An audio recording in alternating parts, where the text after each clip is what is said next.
예, 다 같이 누가복음 11장 31절에서 54절 오늘 말씀은 너희에게 화가 있을지어다. 이 바리새인과 율법사들에게 하신 말씀인데요. 누가복음 11장 37절에서 54절이고요. 47절 말씀 같이 읽겠습니다. 47절 너희에게 화가 있을지어다. 너희는 대언자들의 돌무덤을 만들며 너희 조상들은 그들을 죽였도다. 너희들은 대언자 돌무덤을 만들고 너희 조상들은 대언자를 죽였고 이 말인데요. 너희에게 화가 있을지어다. 잠깐 기도하고 시작합시다. 위대하 유고로 주 하나님 감사합니다. 이 아침에 주의 말씀을 선포합니다. 선포하는 모든 말씀들이 성도들 가운데 잘 전달되게 하시기를 간구하고 또 하나님 말씀을 들을 때 하나님 말씀으로 이것을 받고 또 마음에 간직할 수 있도록 해주시옵소서. 주의 영께서 늘 크고 강하게 임하여 주실 간구합니다. 은혜가 넘치는 시간이 되게 해주십시오. 우리 주 예수 그리스도께서 하신 말씀입니다. 주님께서 행하시는 이적들, 또 행하시는 일들을 저희가 보고 배웁니다. 또 듣고 마음에 간직하기 원합니다. 사랑하는 아버지 하나님께서 은혜 베풀어 주시옵소서. 아버지, 주께서 행하신 모든 일들이 생생하게 저희 눈앞에 펼쳐지게 하시고 저희 마음에 새겨지도록 도와주시옵소서. 감사드리며 주의 성교도합니다. 아멘. 아멘. 예, 오늘 공부할 본문은 너희에게 화가 있을지어다 이 말씀인데 주께서 화가 있을 것이라고 한 너희가 누구냐입니다. 주께서 화가 있을 것이다 이렇게 말씀하신 게 구약 신약에 다 있는데 이사야 3장 9절에 보면 그들이 소돔과 같이 자기 죄를 밝히 드러내고 숨기지 아니하니 그들의 혼에 화가 있을지어다 했습니다. 그 말은 뭐냐면 죄를 굉장히 당당하게 짓는 거예요. 죄를 짓는데 전혀 두려움도 없고 부끄러움도 없고 그들이 소돔같이 자기 죄를 밝히 드러내고 오늘날 세대 그렇습니다. 요즘은 죄를 죄라고 그러지 않고 인권이라고 그러잖아요. 죄를 죄라고 하지 않고 지금 인권이라고 그런다고. 그 자기 죄를 밝히 드러내고 숨기지 아니하리니 지금은 프라우드라고 그래요. 죄가 아니라 그걸 프라우드 뭐 이런다고요. 그들의 혼에 화가 있을지어다 하였고 이사야 3장 11절에 또 사악한 자에게 화가 있을지어다. 그가 잘되지 못하니 그분께서 그의 손이 행한 대로 그에게 보응하시리라. 그러니까 자기 죄를 밝히 드러내고 숨기지 않는 자, 다음에 사악한 자에게 화가 있다. 다음에 온종일 술을 마시는 자들이 화가 있다고 하였습니다. 이사야 5장 11절에 아침 일찍 일어나 독주를 따라가되 밤이 될 때까지 계속 따라가 마침내 포도주로 붉게 된 자들에게 화가 있을지어다. 알코올 중독자들은 빨리 술을 끊어야 됩니다. 낮에도 술, 밤에도 술을 마시는 사람들에게는 화가 있을 것이란 말씀에 경고를 받고 두려워야 됩니다. 이사야 5장 20절 22절에 악을 선하다 하며 선을 악하다 하고 어둠으로 빛을 삼으며 빛을 어둠을 삼고 쓴 것으로 단 것을 삼으며 단 것으로 쓴 것을 삼는 자들에게 화가 있을지어다. 자기 눈에 지혜로운 자들과 자기가 보기에 분별 있는 자들에게 화가 있을지어다. 용감하게 포도주를 마시며 독주를 섞는 힘센 자들에게 화가 있을지어다. 주님께서 직접 하신 이 화가 있을지어다 연발을 하고 있는데 이중잣대를 가지고 판단한 자들, 서로 다른 저울을 가지고 판단하는 오늘 언론이 하는 게 이거죠. 악을 선하다고 선을 악하다 하고 어둠을 빛으로 삼고 빛으로 어둠을 삼고 오늘날 변호사들이 하는 것도 이거예요. 응? 돈 주는 사람들이 이익에 따라서 뭐죠? 내가 죄도 무죄로 만들고 무죄도 유죄로 만들고 하는 게 지금 뭐 이런 게 악을 선하다고 선을 악하다고 빛을 어둠으로 어둠을 빛으로 그 이중잣대를 가지고 생각하고 판단한 사람들에게 주님은 화가 있을 것이라고 하셨습니다. 외모를 따라 판단하며 궁핍한 자, 가난한 자들의 권리를 빼앗는 자, 강탈한 자들에게 화가 있을 것이라고 하셨습니다. 자기 계획을 주께 숨기려 하는 자들, 자기가 하는 일을 아무도 보지 않는다, 아무도 알지 못한다고 하는 자들에게도 화가 있습니다. 반역하는 자녀들에게 화가 있습니다. 주께 도움을 구하지 않고 주를 바라보지 않고 주를 찾지 않는 자들에게 화가 있습니다. 자기를 만드신 이와 다투는 이에게 화가 있습니다. 자기 아버지 어머니에게 왜 나를 낳았느냐고 이렇게 원망하는 자들에게 화가 있습니다. 품삯을 주지 않고 자기 이웃을 고용하여 섬기게 하고 일의 대가를 주지 않는 자들에게도 화가 있습니다. 초자의 양들을 멸하고 흩어버리는 목양자들에게도 화가 있습니다. 주께서 오 unto thee 할 때 이 화가 있을 것이다. 신약으로 와서 주께서 화가 있다고 하신 자들 보십시오. 서기관들과 바리새인들 윗선자들에게 화가 있다고 하셨습니다. 그들은 사람들에게 하늘의 왕국을 닫고 너희도 들어가지 아니하며 안으로 들어가려 하는 자들도 허락하지 아니하였기 때문에 화가 있다고 하셨어요. 마태복음 23장에 보면 서기관들과 바리새인들에게 주님은 8번 반복해서 서기관들과 바리새인들 윗선자들아 너희에게 화가 있을지어다 이렇게 선포하셨습니다. 이 팔화라 그럽니다. 주로 이제 팔복에 대응해서 팔복, 팔화 이러는데 마태 산상순에는 이제 팔복이라고 그러죠. 여기는 팔화가 나오는데 그들은 위선자들이기 때문입니다. 주님은 위선과 교만과 거짓을 싫어하시고 미워하시고 화를 선포하셨는데 이건 정죄와 저주입니다. 그리스도 안에 있는 우리는 이런 정죄를 받지 않습니다. 우리는 주께 복을 받은 자들로 복이 있을지어다 이런 말씀을 듣습니다. 자, 본문 보겠습니다. 37절 그분께서 말씀하실 때 어떤 바리새인이 자기와 함께 식사하실 것을 그분께 간청함으로 그분께서 들어가서 음식 앞에 앉으셨는데 예수님께서 어떤 바리새인으로부터 식사 초대를 받았습니다. 성경이 이 바리새인의 이름을 기록하고 있지 않습니다. 복음서에 그 이름이 기록된 바리새인으로 니고데모와 아리마대 요셉 정도입니다. 예수님을 집으로 초대한 바리새인의 이름을 기록하지 않았다는 것은 이 사람이 예수님의 제자가 되었거나 주를 믿고 따르는 그런 성도가 되지 않았다는 것을 보여줍니다. 주께서는 이집트의 파라오의 이름보다는 이집트 산파 이름을 기록하시고 지옥에 가는 어느 부자의 이름보다는 거지 나사로의 이름을 기록하셨습니다.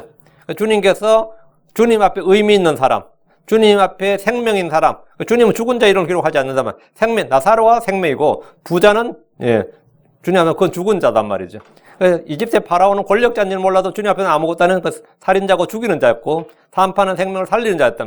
그러니까 주님께 의미 있는 사람은 어떤 사람? 주님께서 이름을 기억하시고 이름을 기록하시는 사람은 생명을 살리는 자예요. 생명의 사역자들에게 주님께서 그 이름을 부여하신단 말이죠.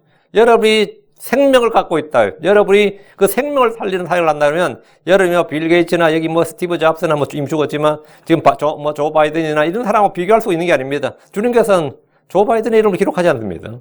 그 사람 크리스천인가? 캐톨릭이라 그러지. 그 사람을 기록하는 게 아니에요. 바로 이 아무것도 아닌, 우리가 볼 때 이 세상에 아무것도 아닌 그 사람을 주님께서는 기록하신단 말이에요. 지금 땅에 이름이 기록된 많은 사람들보다 하늘의 생명체의 이름이 기록되는 것이 훨씬 더 낫습니다. 38절. 그분께서 식사 전에 먼저 씻지 아니하시는 것을 그 바리새인이 보고 이상히 여기니라. 예수님께서 식사 전에 씻지 않는 거예요. 응? 나도 좀 그런데. 앉으면 씻었냐, 이렇게. 손 닦았냐, 이렇게 집사님 묻거든요. 응? 아침에 일어나서 그래요. 저는 아마 그런 말 안 하면 그냥 아침에 일어나서 양치질 안 하고 먹을 것 같아요. 미리 물어.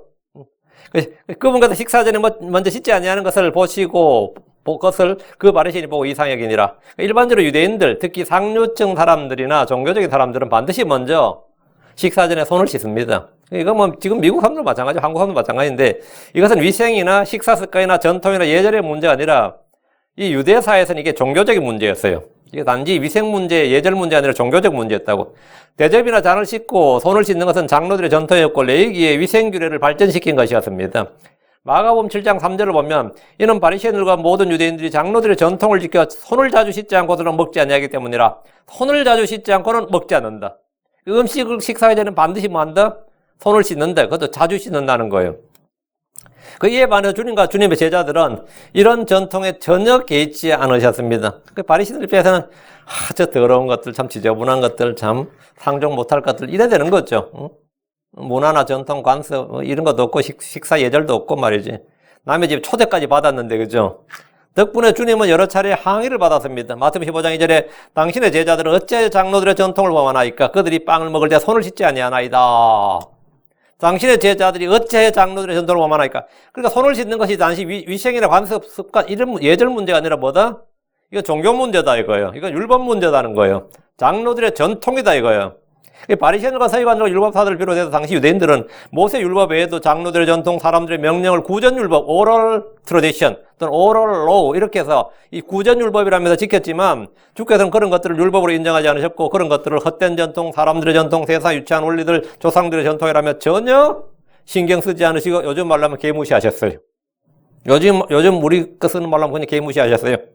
주님은 그들의 행위를 이렇게 판단하셨습니다. 마가복음 7장 8절에 너희가 하나님의 명령을 버리고 단지나 잔을 씻는 것과 같은 사람들의 전통을 지키며 또 그와 같은 다른 많은 일들을 행하느니라.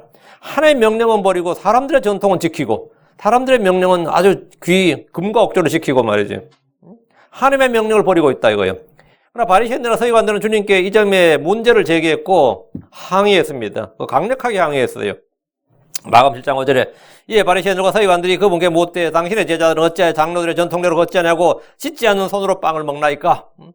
이것은 단지 이게 위생과 예절 문제만이냐 이 관습의 문제냐 이거는 너희들 율법을 어기는 거다 이거예요. 이거는 율법을 어기는 문제다는 거예요. 그러니까 유대인들은 음식을 먹기 전에 손을 씻는 것을 율법 준수로 생각했지만 그것은 하나님의 명령이 아니었습니다. 이건 모세 율법이 아니었다고요. 주님을 초청한 그 바리새인은 주께서 식사 전에 씻지 아니하시는 것을 보고 이상하게 여겼습니다. 이 제자들만 이 갈릴리 촌뜨기라도 그런 줄 알았더니 뭐 예수님도 똑같구나 이거예요. 응? 그 스승의 그 제자들이구나. 응? 근데 말을 못하고 그냥 이상하게 여겼다. 이상하게 여겼다는 그 표정에서부터 이미 드러나는 거죠. 그러니까 주님이 보신 거죠. 주께서 조상들의 전통, 장로들의 전통, 그들의 전통을 따르지 않고 지키려 하지 않는 것을 그들은 이상히 여겼다는 말입니다. 야, 랍비라고 들었는데, 대언자라고 들었는데 어떻게 이런 일이 있지? 뭐 이런 식이에요. 이 바리새인 입장에서는. 자, 39절. 주께서 그에게 이르시되 이제 너희 바리새인들은 장과 대접에 겉은 깨끗하게 하지만 너희 속은 탐욕과 사악함으로 가득하도다. 이 식탁에 앉아서 지금 뭐가 난 거야? 폭파가 난리가 나버린 거예요. 응? 이 바리새인이 뭘 말하고 비난한 것도 아니고 뭐 손 씻으라고 한 것도 아니고 그냥 속으로 좀 이상히 여겼을 뿐인데 예수님께서 뭡니까? 이 다혈질도 아니고 이 뭐 양극성장애도 아니고 폭발한 거야. 잘 봐요. 이제 너희 바리새인들은 잔과 대접의 겉은 깨끗하게 하지만 너희 속은 탐욕과 사악함으로 가득하도다. 듣는 바리새인은 어떻겠어요? 황당하지. 식사 전에 손을 씻는 게 나쁜 일입니까? 손 씻는 게 좋죠. 그건 죄도 아니고 잘못도 아닙니다. 음식을 먹기 전에 손을 닦는 것은 사실 권장할 만한 일이에요. 그런데 주님은 이 일로 이제 너희 바리새인들은 잔과 대접의 겉은 깨끗하게 하지만 너희 속은 탐욕과 사악함으로 가득하도다 이러면서 그들을 꾸짖으시고 비난하시고 정죄하셨습니다. 대체 왜 이런 겁니까? 주님께서 왜 이러시는 거예요? 그들은 사람들의 전통을 지키려고 하나님의 명령을 철저히 잘 저버렸기 때문입니다. 바리새인은 그들의 전통으로 하나님의 말씀을 무효가 되게 하며 또 그와 같은 일들을 많이 행했기 때문입니다. 주께서는 손을 씻는 문제를 단지 위생 문제나 식사나 예절 문제, 문화, 관습, 전통으로 본 것이 아니라 이것이 교리 문제고 율법 문제고 주의 말씀을 무효가 되게 하는 중차대한 문제로 보셨던 겁니다. 주께서는 손을 씻는 문제를 들고 바리새인들의 형식주의와 위선을 꾸짖으신 겁니다. 바리새인들은 율법의 형식을 본질보다 더 중요하게 여겼습니다. 마음을 깨끗하게 하는 것보다는 몸을 깨끗하게 하는 것을 더 중요하게 여겼습니다. 겉으로 보이는 것을 속에 있는 것보다 더 중시했습니다. 그들은 사람들의 명령들을 교리로 가르쳤습니다. 마가복음 7장 7절 8절에 그러나 그들이 사람들의 명령들을 교리로 가르치며 내게 헛되이 경배하는 도담과 같으니라. 너희가 하나님의 명령을 버리고 단지나 잔을 씻는 것과 같은 사람들의 전통을 지키며 또 그와 같은 다른 많은 일들을 행하느니라 하십니다. 그들은 위선자였습니다. 그들은 사람들에게 어렵게 보이려고 길게 기도했습니다. 그들은 보이기 위해서 일주일에 2번씩 금식했습니다. 그들은 11조를 바쳤습니다. 그러나 그들의 속은 탐욕과 사악함으로 가득했습니다. 주님이 보신 것은 그들의 밖이 아니라 그들의 속중심 마음이었습니다. 자, 식사 자리에서 지금 뭐가 난 거죠? 마음껏 드십시오. 즐기십시오. 이게 아니라 지금 완전히 난리가 났어요. 지금 40절. 너 어리석은 자들아, 겉의 것을 만드신 분께서 속의 것도 만들지 아니하셨느냐. 주께서 식탁에 앉으셔서 위선과 탐욕과 사악함으로 가득한 바리새인들 율법사들을 모조리 한 방에 정리하셨습니다. 한 방에 정리하셨어요. 너희 어리석은 자들아, 이 말은 식사 초대를 받은 자리에서 주인과 그 지인들에게 할 말은 아닌 것 같지만 주께서는 전혀 개의치 않으시고 그들을 꾸짖으시고 가르치셨습니다. 내가 누구를 초대했는데 그 사람이 아니면 내가 누구 집 초대받았는데 너 앉아가지고는 이 사악한 놈아 이러면 어떨 것 같아요? 이 위선자들아, 이 어리석은 자야 이러면 진짜 완전 김태일 뿐만 아니라 진짜 이거 뭐 인격 파탄자지. 예절이라고 요만큼 없는 거죠? 주께서 자기를 초대한 바리새인 앞에서 너희 어리석은 자들아 이렇게 하신 것은 그 심한 모욕이 아닐 수가 없습니다. 오늘날 크리스찬 목사들이 아니면 크리스찬 목사가 아니라도 뭐 집사든 누구든 형제라도 식사 초대를 받은 자리에서 그 주인과 지인들 앞에서 이런 말을 했다면 그건 인격 파탄자, 덕이 없는 자, 교양이 없는 사람, 인간이 덜 된 사람, 목사의 자질이 없는 사람, 그 사람은 신학교를 가야 될 사람이 아니라 뭐 인간부터 내야 된다 그러고 뭐 그러지 않겠어요? 응? 안 그러겠어요? 뭐 저도 이런 말을 막 들었는데 이런 말 좀 들었어요. 근데 그렇게 말한 사람들은 대부분 다 위선자들이었어요. 나는 너무 솔직해서 문제였고 목사의 자질이 없는 사람, 뭐 사랑이 없는 사람, 뭐 온유함이 없는 사람, 뭐 이런 예의가 없는 사람, 뭐더라, 뭐 교양과 뭐가 부족한 사람이라더라. 뭐가 부족한 사람 이럴 거 아니에요. 그래서 이게 이렇게 매도될 건데 온유하고 겸손하신 주님의 말투, 이 우리 주님의 말투를 보십시오. 너희 어리석은 자들아, 너희 어리석은 자들아. 주님의 입에서 뱀들아, 독사들아, 개들, 돼지들, 여우가 나오고 바보들이란 말은 뭐 수시로 나왔습니다. 너희 어리석은 자들아, 이건 뭐 수시로 나온, 요즘 우리말로 하면 한국식으로 뭐죠? 이 등신들아 이 말이거든요. 이 등신들아. 이 쪼다더라, 뭐 이런 거거든요. 이게 지금 이 메시아 입에서 메시아의 합법이고 언어냐 이거야. 이게 대언자의 언어냐 이거죠. 이것은 거친 말투를 사용하시는 온유한 영을 지니신 주님의 말씀입니다. 거친 말투를 사용하시는 온유한 영을 지닌 주의 말씀이. 오늘 목사들 중에서 이렇게 말할 수 있는 사람 거의 없습니다. 거의 없어요. 왜? 이런 말투를 사용하면 그 사람은 거의 강단에 서기 어려울 겁니다. 왜? 인간 대접을 못 받는다고. 주께서 바리새인들 향해 너희 어리석은 자들아 하셨는데, 어리석은 자는 첫째, 사람들의 전통으로 말씀 무효가 되게 하는 자들. 사람들의 전통으로 말씀 무효가 되게 하는 것이 어리석은 거예요. 둘째, 거칠 속보다 중시하는 자들은 어리석은 자입니다. 주께서 그들을 향해 말씀하셨습니다. 마태복음 23장 25, 26절에 서기관들과 바리새인들 위선자들아 너희에게 화가 있을지어다. 너희가 잔과 대접의 겉은 깨끗이 하되 그 속은 강탈과 과도함으로 가득하게 하는도다. 너 눈먼 바리새인아 먼저 잔과 대접 속에 있는 것을 깨끗하게 하라. 그리하면 그것들의 겉도 깨끗하게 되리라. 그 위선자들아, 눈먼 바리새인아, 어리석은 자들아, 뭐 독사들의 세대야, 뱀들아. 이게 뭐 우리 주님께서 이게 수술하신 말씀이에요. 겉을 깨끗하게 보이게 하면서도 속은 사악함과 더러움과 탐욕과 위선과 불보로 가득하면서 그것을 씻지 않는 세대들을 주님 어리석은 자라고 했습니다. 물로 몸의 더러움을 씻을 줄 알지만 말씀의 물로 마음과 양심과 생각을 씻을 줄 모르는 자는 어리석은 자입니다. 사람들에게 의롭게 보이려 하는 자들, 사람들에게 의롭게 보이려 하는 자들은 어리석은 자입니다. 주께서는 사람의 속 중심을 보십니다. 마태복음 23장 27절에 서기관들과 바리새인들 위선자들아 너희에게 화가 있을지어다. 너희는 마치 회칠한 돌무덤 같도다. 그것은 겉으로는 참으로 아름답게 보이나 속에는 죽은 사람의 뼈와 모든 부정한 것으로 가득하도다. 이와 같이 너희도 겉으로는 사람들에게 의롭게 보이나 속에는 위선과 불복으로 가득하도다. 우리 제 라미라도 CCT 옆에도 공동묘지가 큰 게 하나 있거든요. 그렇게 크진 않는데 거기 지나가다 보면 잔디가 잘 가꿔져 있고 그 항상 그 위에는 콘크리트로 된 그 뚜껑들이 다 있잖아요. 그리고 잔디가 잘 가꿔지고 나무가 잘 가꿔져 있고 그 꽃들 다 이렇게 해놓고 늘 관리자가 관리하잖아요. 겉을 보면 어때요? 아름답게 보인다고. 겉으로 보면 아름답게 보인다고. 그러나 그 속에는 뭐가 있어요? 예. 죽은 사람의 뼈와 모든 부정한 것으로 가득하단 말이죠. 이와 같이 이런 공동묘지와 같이 말이야. 너희도 겉으로는 사람들이 그렇게 보이나 속에는 위선과 불법으로 가득하도다. 주께서 무덤 밖에 있는 회칠한 돌들이 아니라 그 안에 들어있는 이 뼈들, 그 부정한 것들이 무엇인지 알고 보셨듯이 사람을 보실 때도 마찬가지입니다. 41절 그러나 오히려 너희가 가진 것들로 구제하라. 그리하면 보라 모든 것이 너희에게 깨끗하니라. 탐욕스러운 바리새인들이 탐욕을 극복하는 방법을 말씀해 주셨습니다. 그 탐욕스러운 속은 탐욕과 사악함으로 가득했는데 그 탐욕스러운 바리새인들에게 이 탐욕을 극복하는 방법이 뭐냐? 너희가 가진 것들로 구제하라 이거예요. 그리하면 보라 너희 모든 것이 너희에게 깨끗하니라. 이게 뭔 말이에요? 속도 깨끗해진다 이거예요. 너희 마음도 깨끗해진다고. 그 탐욕스러운 바리새인들이 깨끗함을 잇는 방법. 그 탐욕은 우상숭배입니다. 사람이 탐욕을 극복하려면 몇 가지 방법이 성경에 나오는 방법. 첫째, 땅에 있는 지체들을 죽이라. 골로새 3장 5절에 그러므로 땅에 있는 너희 지체들을 죽이라. 그것들은 음행과 부정과 무절제한 애정과 악한 욕정과 탐욕이니 탐욕 우상숭배니라. 땅에 있는 너희 지체들을 죽이라 할 때 이 땅에 있는 지체들이 뭐냐면 음행, 부정함, 무절제한 애정, 악한 욕정, 탐욕이 이 5가지를 주님께서 죽이라고 해서 이건 죽여야 된다. 탐욕은 죽여야 할 지체다 이거예요. 이 탐욕을 극복하는 방법은 첫째 죽이라. 둘째 탐욕을 주의하고 조심하라. 누가복음 12장 15절에 그들에게 이르시되 탐욕을 주의하고 조심하라. 사람의 생명이 그의 풍부한 소유물에 있지 아니하니라 하시니라. 탐욕을 주의하고 조심하라. 이건 내가 욕심내는 거 아닌가? 이렇게 주의하고 조심하라. 이거. 대체 자신이 현재 가진 것에 만족하라. 탐욕을 극복하는 방법이에요. 어떤 처지에 있든지 만족하는 걸 배우면 탐욕을 부리지 않게 됩니다. 성경 성도들에게 먹을 것과 입을 것이 현적 우리가 그것으로 만족할 것이니라 했고 히브리 13장 5절에 너희의 행실을 탐욕이 없게 하고 너희가 가진 것들로 만족하라.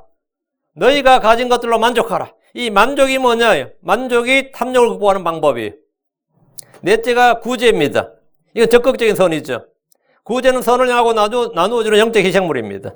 주께서 영원한 생명을 얻는 길에 대해서 묻는 어떤 부자 청년에게 너희가 가진 것을 팔아 구제하면 너희 자신을 위하여 낚지 않는 가방 들고 하늘들에서 흩어지지 않는 보물을 예비하라. 거기는 도둑도 가까이 오지 못하고 좀 더 먹지 못하느라고 하셨습니다.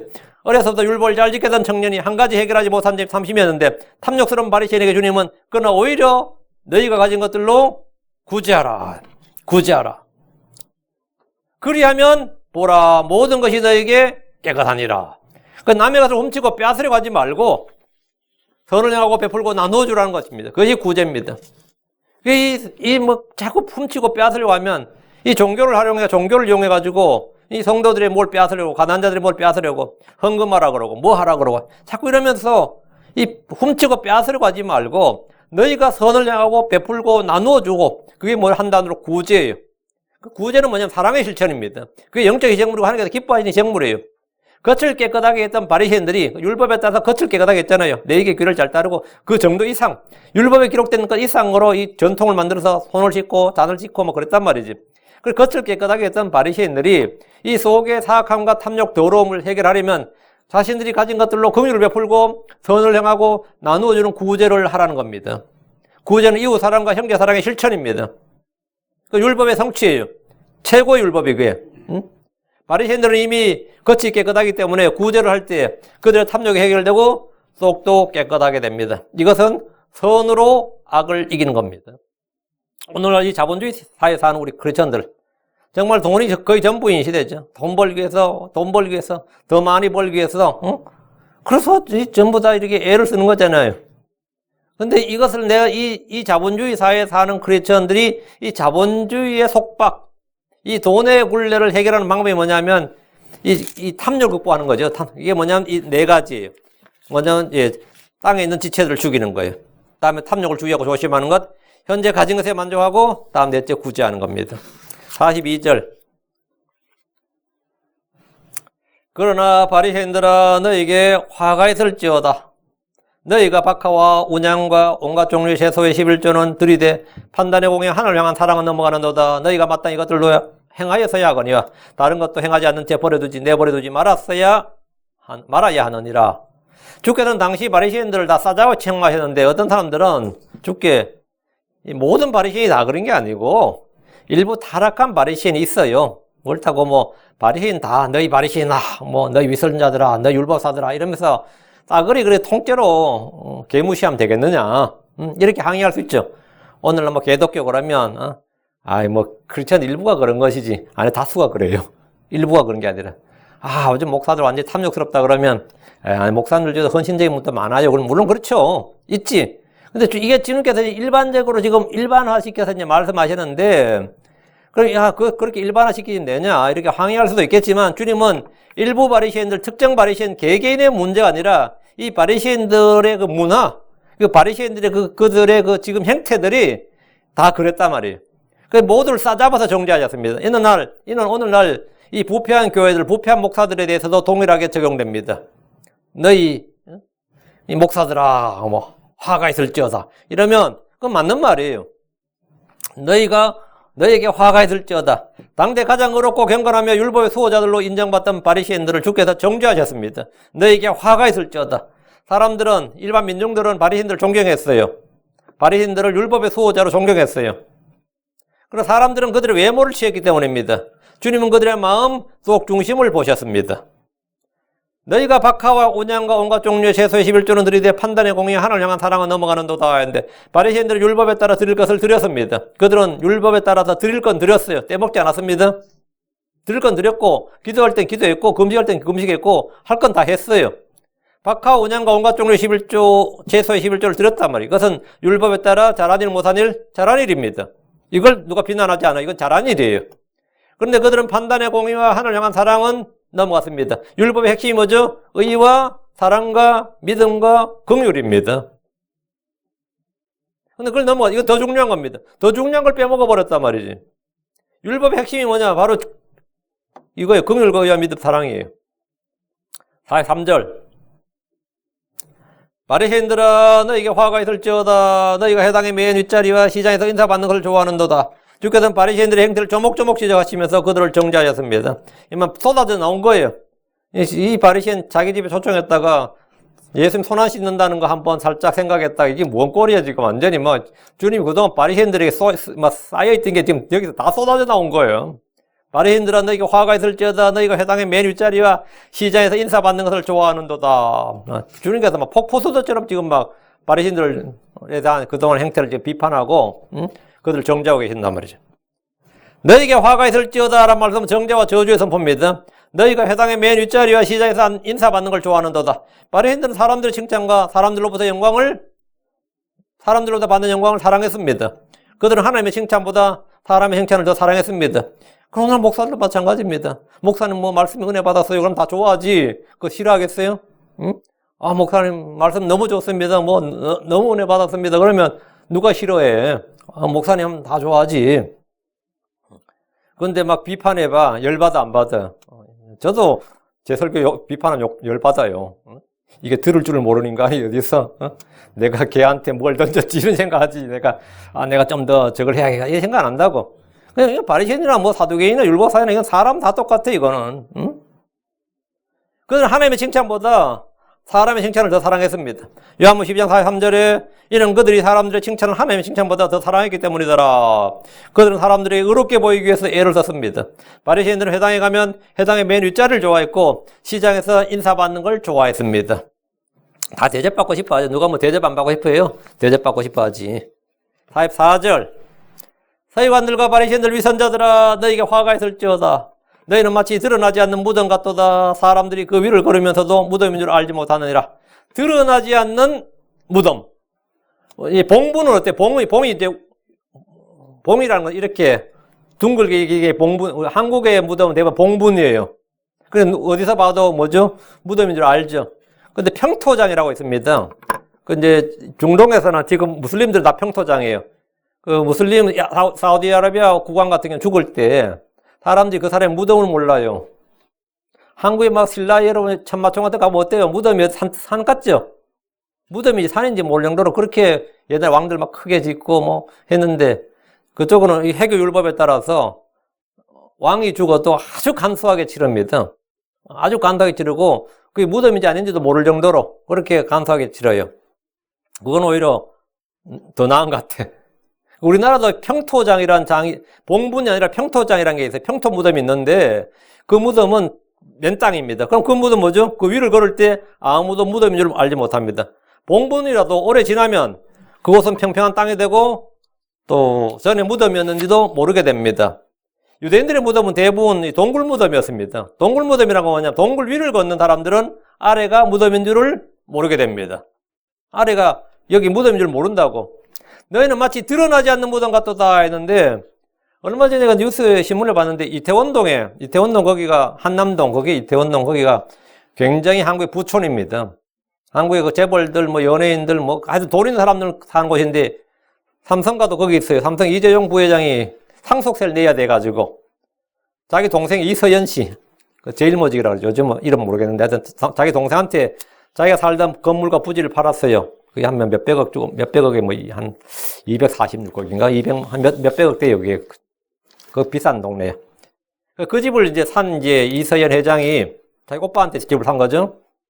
산 회장이 신축공사 신고를 마치고 텁하기를 시작했는데 땅 아래 무덤이 발견되었습니다. 시체 뼈가 나온 거예요.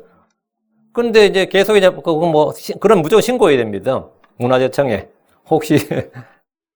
그런데 계속 파는데 시체가 61개가 나온 거예요. 61개 무덤이 나왔는데 인부들이 우리 땅 더 못 파겠어. 얼마 더 나올지 모르겠는 거야. 땅을 더 파기를 두려워했습니다. 그럼 그동안 이재용 회장은 뭐야?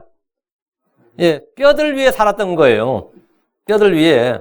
그동안 이곳에 살던 사람들이 그러면 그 집만 그렇게 했어요? 그 부자들이 다 뭐 한 거예요? 그게 일제시대 때 적산가옥을 받은 거였어요.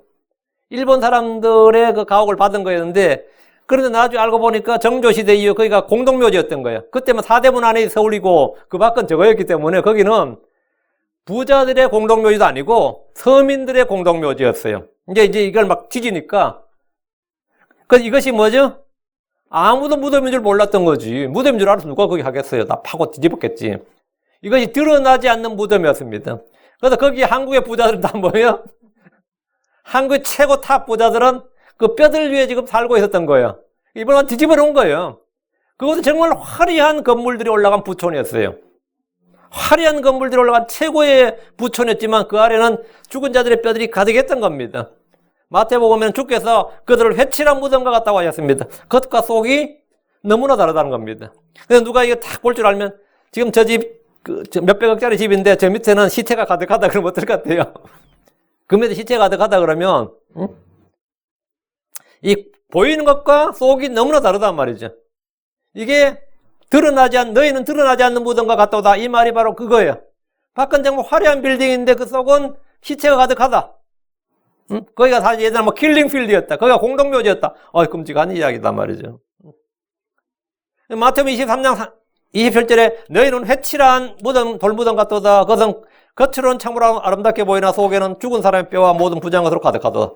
그러니까 너희는 드러나지 않는 무덤 같도다. 회칠한 무덤 같도다. 드러나지 않는 무덤이 뭐야? 너희가 죄나 더러움이 안 드러난다면. 바리새인들, 서기관들 보면 어때요?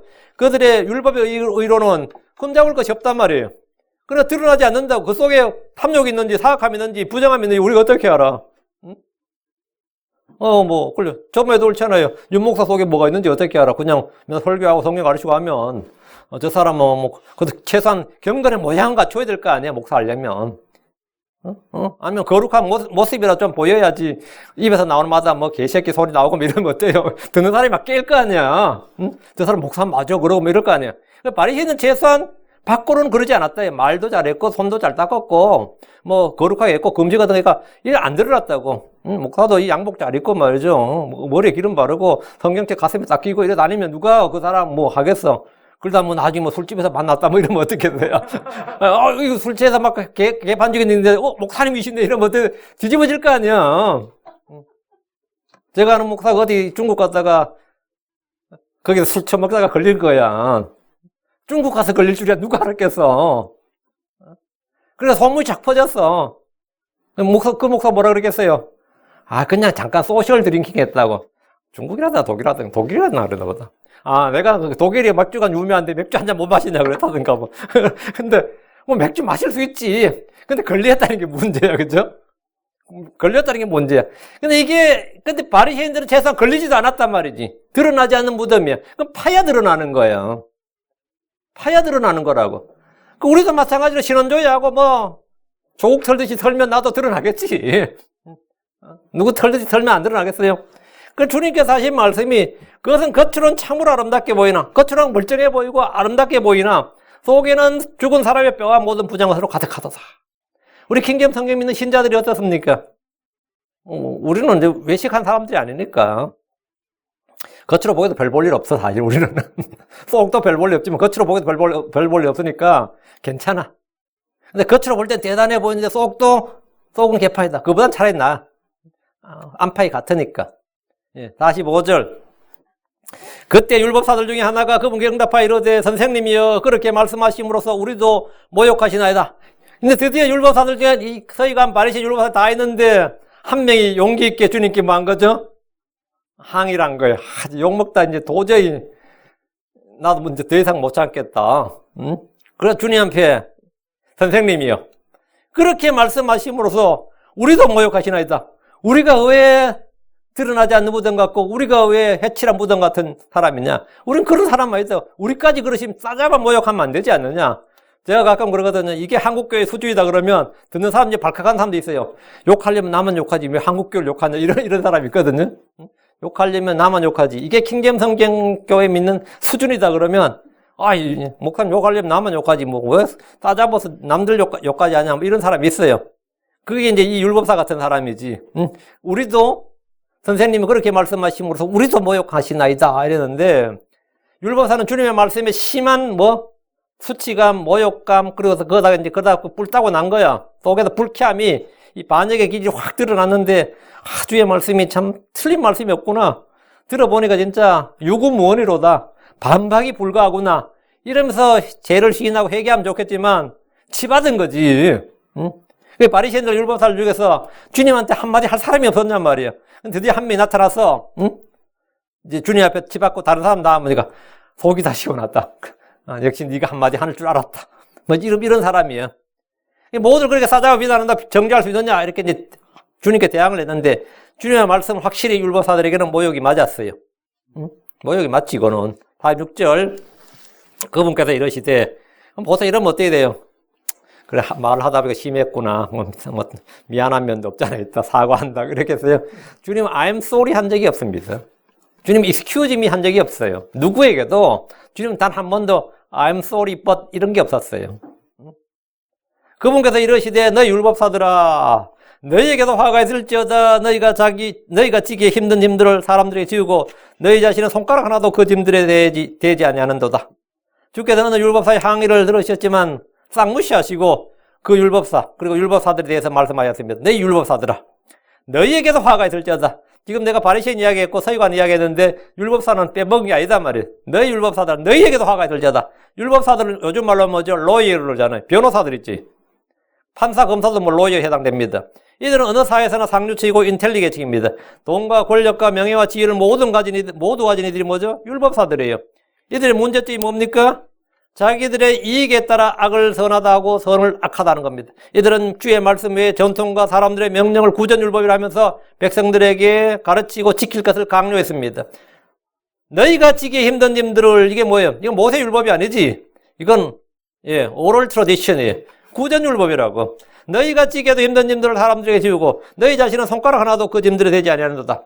너희가 지기 힘든 짐들이란 주의 율법 외에 규정된 구전율법 전통 사람들의 명령을 말하며 조상들의 전통을 말하는 거예요. 율법사들은 조상들의 전통과 규례들을 율법으로 가르치고 명령으로 가르치고 교리로 가르치고 그것 지킬 것을 막 강요를 했습니다. 그리고 자기들은 단 하나도 지켜 행하지 않았습니다. 자기들은 예배인 것처럼 이런저런 이유로 지켜 행하지 않았단 말이죠. 47절입니다. 너희에게 화가 있을지어다 너희는 대언자들의 돌무덤을 만들며 너희 조상들은 그들을 죽였도다. 주께서 이 자리에서 너희에게 화가 있을지어다 하시면서 그 이유를 계속해서 말씀해주고 계십니다. 너희는 대언자들의 돌무덤을 만들며 너희 조상들은 그들을 죽였도다. 돌무덤을 왜 만들어요? 율법사들은 대언자들을 존경하고 그들의 무덤을 다시 쌓고 그들을 모범으로 삼아서 주님을 섬기자 이런 거예요. 우린 대언자 이사야, 대언자 예레미야, 대언자 에스겔, 대언자 다니엘 이런 사람들 뭐예요? 그들의 그 순교 신앙을 본받아야 된다. 그들의 헌신을 우리는 본받아야 된다. 그들은 주님을 위해서 이렇게 우리가 말씀을 전하고 이렇게 일했다. 그러면서 이 돌무덤을 만든다는 거 요즘 말하면 뭐죠? 기념관을 만들어주는 거예요. 그에 전기를 만들고, 전기문을 만들고, 기념영화도 만들고, 다큐멘터리도 만들고, 전기문도 쓰고, 책도 쓰고, 그들의 순교자적 신앙을 배우자. 그들의 헌신을 배우자. 그들은 조상들이 죽인 대언자들을 기억하고, 기념하고, 그들의 정신을 계승하자. 그들의 사상을 계승하자. 그들의 신앙을 믿고, 배우자. 우리는 옛길을 따라가야 된다. 이렇게 외치지만, 그들 가운데 지금 살아있는 예수님, 그들 가운데 있는 대언자, 모세와 같은 대언자, 그들 가운데 살아있는 대언자이신 예수님을 죽이려고 했습니다. 그들은 대언자들의 정신을 본받자, 대언자들의 대언자들 위해서 지금 돌무덤 만들면서, 그렇게 이렇게 안치하고 이렇게 하면서, 그들의 조상들이 대언자를 죽였던 것처럼 그들은 더 큰 대언자, 모세와 같은 대언자, 그들 가운데 있던 대언자를 죽이려고 합니다. 48절. 이건 정말 너무나 아이러니한 거죠. 너무나 모순이고 위선이란 말이죠. 그들은 참으로 대언자들을 죽였고, 그들 조상들이죠. 그들의 돌무덤을 만드나니, 그러므로 진실로 너희가 너희 조상들의 행위를 인정함을 증언한도다. 유대인 조상들은 대언자를 죽였습니다. 그 후손들은 대언자들을 기억하고 기념한다면서 그들의 돌무덤을 만듭니다. 이 말은 지금 현 세대 바리새인들 서기관들이 대언자들을 죽였던 조상들의 살인행위, 불법 범죄를 인정하고 증언하는 것입니다. 49절. 그러므로 하나님의 지혜도 일렀으되 내가 그들에게 대언자들과 사도들을 보내리니 그들이 그들 중에 덜은 죽이고 또 핍박하려 하였느니라. 그러므로 하나님의 지혜도 일렀으되 하나님의 지혜는 성경을 말하죠. 성경, 하나님의 말씀, 하나님의 지혜. 성경을 이제 하나님의 지혜도 일렀으되 성경 기록이 이루기를 성경이 말씀하시길 이 말이죠. 하나님의 지혜도 일렀으되란 말은 성경이 말하기를 이 표현과 같은 말입니다. 주의 말씀을 하나님의 지혜, 하나님의 지혜는 하나님의 판단이라고 부른 겁니다. 지금 49절에 내가 그들에게 대언자들과 사도들을 보내리니 그들이 그들 중에 들은 죽이고 또 핍박하리라 했는데 대언자들과 사도들을 죽이는 일은 이미 성경에 예언된 일입니다. 세상의 성도를 핍박하는 것은 이상한 일이 아니라 성경에 예언된 일의 성취다 이거예요.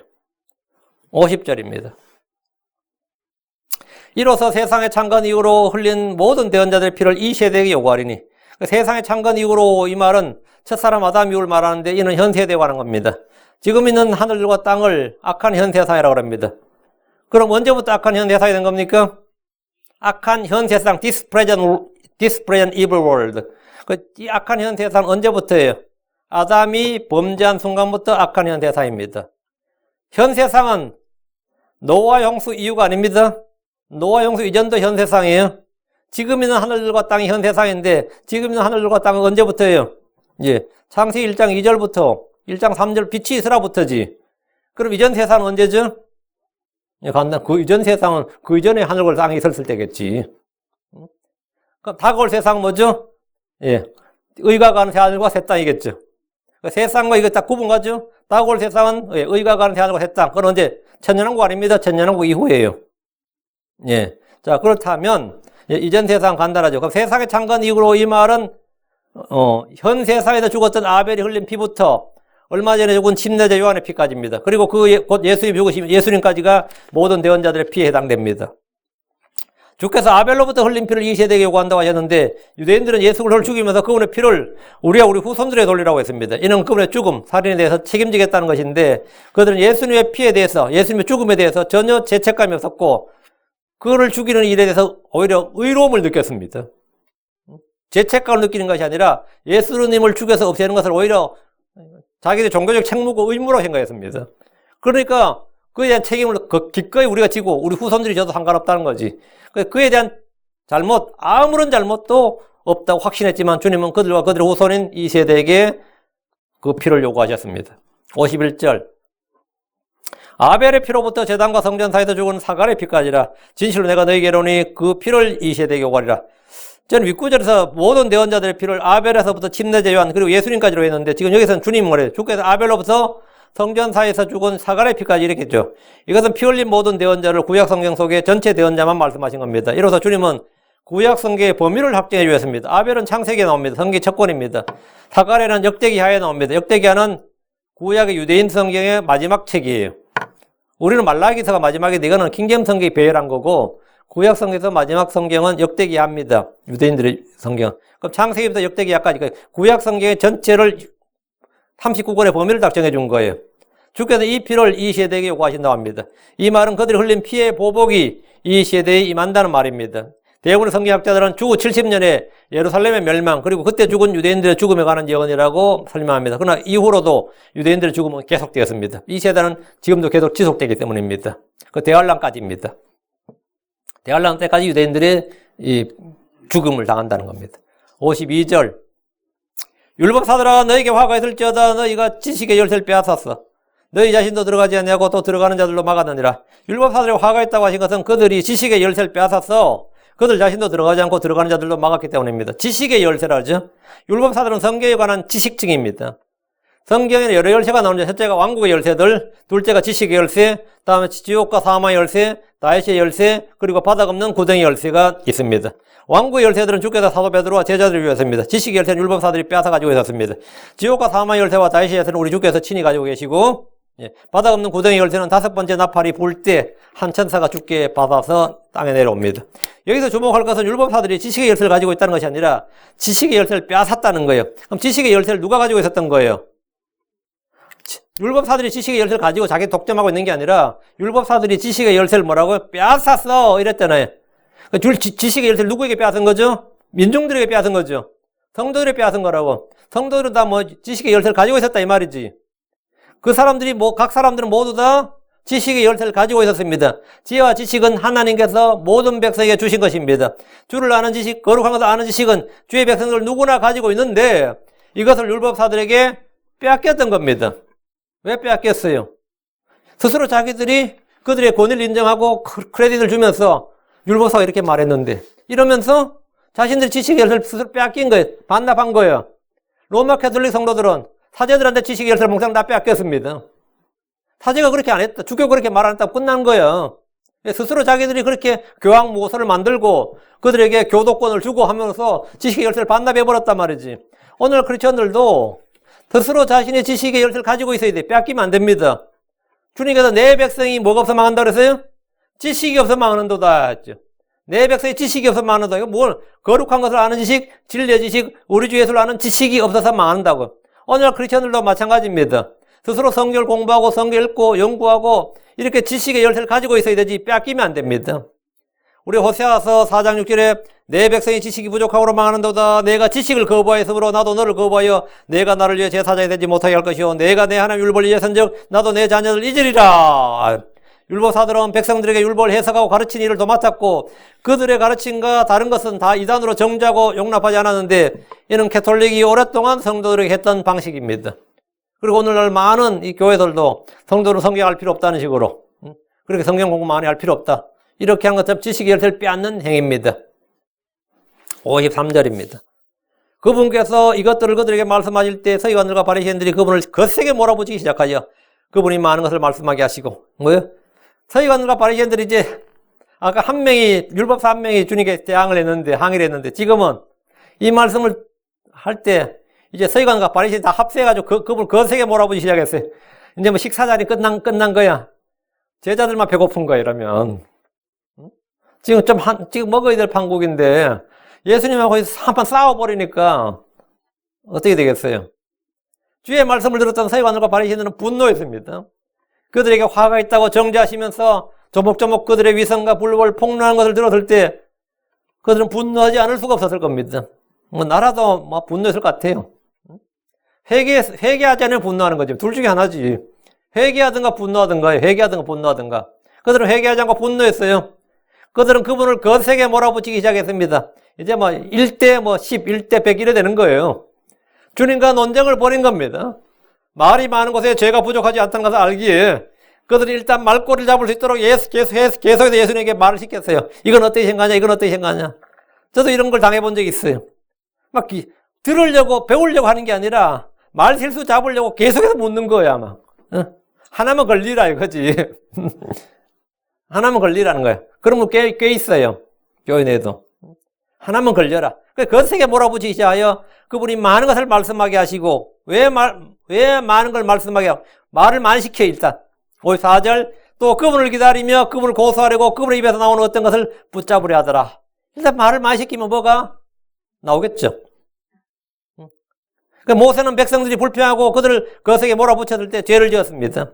그들이 또 다툼에 물들어서 그분의 노를 일으켰으므로 그들로 인하여 모세에게 화가 미쳤나니 이는 그들이 그의 영을 자극함으로 그가 자기 입술로 분별 없이 말하였기 때문이더라. 그러나 모세와 달리 주께서는 그들이 아무리 몰아붙여도 전혀 죄를 짓지 않으셨습니다. 주님은 그분의 입에 간교함이나 거짓말이 전혀 없으셨습니다.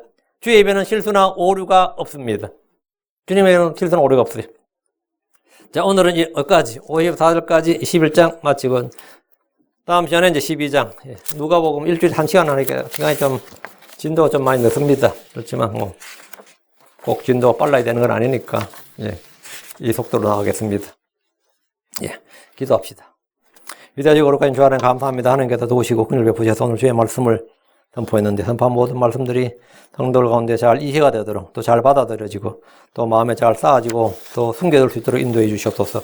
전능자 주 하나님께서 오늘 온정을 저에게 복을 주시고 은혜 베풀어 주십시오. 그리고 하나님의 영으로 저희가 충만하게 되고 주의 복을 많이 받는 그런 하루가 되게 해 주십시오. 감사드리며 주의 성기도합니다. 아멘.